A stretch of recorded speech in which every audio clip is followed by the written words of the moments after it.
Siguro pag ano ito na diligan, mas lalaki ang bunga niya.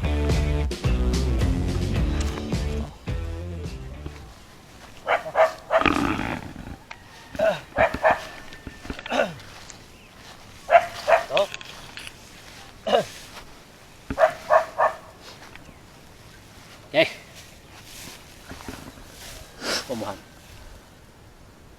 Yan. Namunga na rin itong ating mulberry. Yan o. Pula siya. Hindi pa gaanong hinog. Yan hanggang sa baba. Yan o. Medyo maliliit ang bunga kasi kulang sa dilig. Pero pag nadiligan to, medyo malalaki siya. Okay. Oh, ang ganda ng bulaklak ng ng kugon.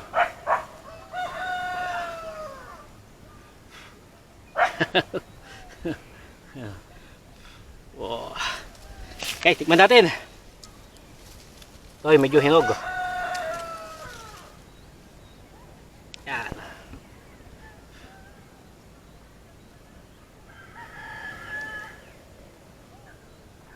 Kapag hinog na ito, ang kulay ng kanyang bunga ay violet.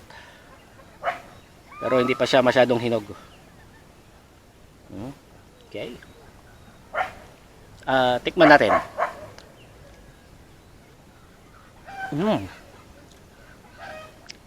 Tamis. Tamis siya. Kahit maliit yung bunga, matamis. Subukan natin itong pula. Pula. Yaw.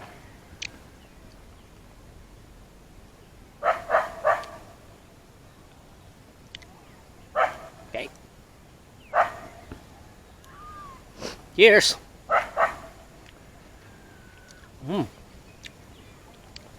Maasim. Parang alam yung nakatikim na ka ng bignay. Ganun yung lasa niya sa itong kulay pula. Pero yung medyo violet na yung hinog, matamis na po siya. Okay. So ito lilinisan po natin at didiligan natin sa mga susunod na araw para mas gumanda-ganda naman. Medyo napabayaan na dahil sa dami ng iba pang mga gawain. So, malalaki na rin itong mga kugon. Meron siyang bulaklak. Okay. Ito pag lumipad tapos lumapag sa lupa, maaaring tutubo to.